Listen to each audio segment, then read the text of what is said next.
নমস্কার বন্ধুরা, আমার চ্যানেলে আমি আপনাদেরকে স্বাগত জানাই। আশা করছি আপনারা ভালো আছেন, সুস্থ আছেন। কম্বল আমরা শীতকালে প্রত্যেকেই কম বেশি ব্যবহার করে থাকি, তবে পুরো শীত কম্বল ব্যবহার করার পর কম্বলটা অনেকটাই নোংরা হয়ে যায়, তেলচিটে হয়ে যায়, এমনকি বাজে দুর্গন্ধ কিন্তু ছাড়তেই থাকে এই কম্বল থেকে।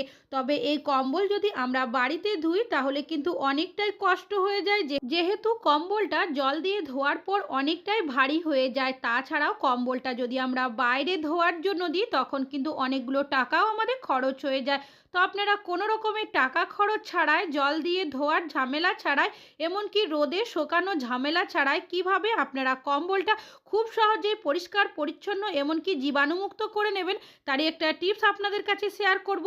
আমি এখানে নিয়ে নিয়েছি একটা প্রেসার কুকার, তবে কিন্তু এখানে প্রেসার কুকার আমার লাগবে না। প্রেসার কুকারের যে ঢাকনাটা রয়েছে সেটা দিয়েই আজ কম্বল পরিষ্কার করব। কিভাবে সেটাই আপনাদের কাছে শেয়ার করছি, চলুন দেখে নেওয়া যাক। তার জন্য এই যে কম্বলটা রয়েছে সেটাকে আমি প্রথমে খাটের মধ্যে এইভাবে করে বিছিয়ে দেব। আপনারা চাইলে মেঝের মধ্যেও এই কাজটি করে নিতে পারেন, তবে মেঝেটাকে আগে ভালো করে পরিষ্কার করে নেবেন। আর দেখতেই পাচ্ছেন বন্ধুরা, পুরো খাটের মধ্যে কিন্তু আমি কম্বলটাকে এইভাবে করে বিছিয়ে নিয়েছি। আমি এখানে নিয়েছি একটা পাত্র, এর মধ্যে দিয়ে দেব আমি 1 চামচের মতো বেকিং সোডা, আর ঠিক একই মাপ করে দিয়ে দেব আমি পাউডার। আপনারা যে কোনো সুগন্ধযুক্ত পাউডার এখানে দিতে পারেন। বেকিং সোডা যে কোনো জিনিস ক্লিন করতে খুব ভালো সাহায্য করে। পাউডার আর বেকিং সোডাটাকে খুব ভালো করে আমি মিশিয়ে নেব। আর এটা কিন্তু এখন একটা সলিউশন তৈরি হয়ে গেল। এবার এই সলিউশনটা আপনারা কিভাবে ব্যবহার করবেন চলুন দেখে নেওয়া যাক। এখানে আমি নিয়ে নিয়েছি একটা আটা চালনি। এবার এই মিশ্রণটাকে এই আটা চালনির মধ্যে আমি দিয়ে দিয়েছি। এবার কম্বলের মধ্যে এইভাবে করে ছড়িয়ে দেব। আপনারা চাইলে চায়ের যে ছাঁকনি হয়ে থাকে সেই ছাঁকনিও এখানে ব্যবহার করতে পারেন। এই মিশ্রণটা যদি আমরা হাত দিয়ে এভাবে করে কম্বলের মধ্যে দিতে থাকি তাহলে দেখবেন কোথাও কম অথবা কোথাও বেশি পড়বে। আমরা যদি এই ধরনের কোনো ছাঁকনি ব্যবহার করি সেক্ষেত্রে কম্বলের প্রত্যেকটা জায়গার মধ্যে সমানভাবে মিশ্রণটা কিন্তু পড়বে। আর দেখতেই পাচ্ছেন বন্ধুরা, পুরো কম্বলের মধ্যেই কিন্তু মিশ্রণটা ঠিক একইভাবে আমি ছড়িয়ে দিয়েছি। এইভাবে করে রেখে দেব 10 মিনিটের জন্য। যেহেতু এখানে পাউডার ব্যবহার করেছি, যদি বাজে দুর্গন্ধ থাকে সেটা কিন্তু দেখবেন খুব সহজে চলে যাবে। অন্যদিকে আমি এখানে নিয়ে নিয়েছি একটা পাত্র, এর মধ্যে দিয়ে দেব আমি বেশ কিছুটা পরিমাণের কুসুম গরম জল। আর নিয়ে নিয়েছি এখানে আমি শ্যাম্পু। এখানে হাফ শ্যাম্পু রয়েছে, যেটা এই পাতার মধ্যে রয়েছে, যার কারণে আমি এইভাবে করে মিশিয়ে দিচ্ছি। খুব ভালোভাবে আপনারা শ্যাম্পুটা এই জলের সাথে মিশিয়ে দেবেন। এখানে কিন্তু পুরো শ্যাম্পু ব্যবহার করার প্রয়োজন নেই, সামান্য দিয়ে দিলেই হয়ে যাবে। আর নিয়ে নিয়েছি এখানে একটা সুতির কাপড়, সেটাকে এই জলের মধ্যে খুব ভালো করে ভিজিয়ে তারপর আমি নিংড়ে নেব। এমনভাবে নিংড়ে নেবেন যাতে করে এই কাপড়ের মধ্যে খুব বেশি জল না থাকে। এবার এই কাপড়টাকে আমি এইভাবে করে বিছিয়ে নিয়েছি।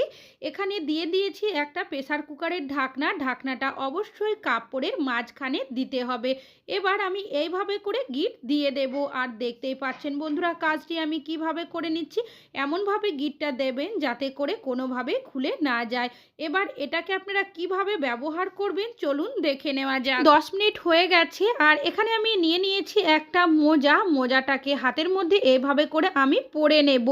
যে মিশ্রণটা কম্বলের মধ্যে দিয়ে রেখেছিলাম সেটাকে আমি কি করব, হাত দিয়ে এরকম করতে থাকবো। কম্বলের যে সুতোগুলো রয়েছে তার উল্টো দিকটা করেই এরকম করতে হবে, যাতে করে কম্বলের ভেতরে যদি কোনো রকমের নোংরা থাকে সেটা কিন্তু খুব সহজেই উঠে যাবে। আর দেখতেই পাচ্ছেন বন্ধুরা যে কাজটি আমি কিভাবে করে নিচ্ছি। একইভাবে কম্বলের উল্টো দিকটাও কিন্তু হাতের সাহায্যে আমি এইভাবে করে ঘষে নেব। তবে যে বর্ডারের জায়গাগুলো থাকে কম্বলে সেটা যেহেতু একটু মোটা, সেটা কিন্তু একটু ভালোভাবে ঘষে নিতে হবে। আর দেখতেই পাচ্ছেন বন্ধুরা এইভাবে করে কিন্তু পুরো কম্বলটার মধ্যে আমি মিশ্রণটাকে ছড়িয়ে দিয়েছি। এইভাবে আপনারা আরও 5 মিনিট রেখে দেবেন। কম্বলের ভেতরের মধ্যে যদি কোনো রকমের নোংরা থাকে তাহলে কিন্তু খুব সহজে বেরিয়ে যাবে। অবশ্যই কিন্তু কম্বলটার দুটো দিক একইভাবে ঘষে নিতে হবে। তাছাড়াও বর্ডারের দিকটা যেহেতু মোটা থাকে একটু ভালোভাবে ঘষতে হবে। যে প্রেসার কুকারের ঢাকনাটা রেডি করেছিলাম সেটা দিয়ে আমি পুরো কম্বলটাকেই এরকম করতে থাকবো। কম্বলের যে সুতোগুলো থাকে তার উল্টো দিকটা করেই কিন্তু এই কাজটা করতে হবে। ভালোভাবে দেখলেই কিন্তু আপনারা বুঝতে পারবেন যে কাজটি আমি কিভাবে করে নিচ্ছি।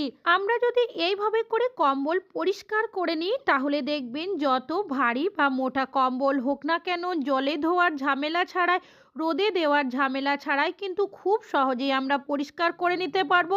শুধু যে পরিষ্কার হবে তা না, একদম সুগন্ধযুক্ত দুর্গন্ধ মুক্ত হয়ে যাবে।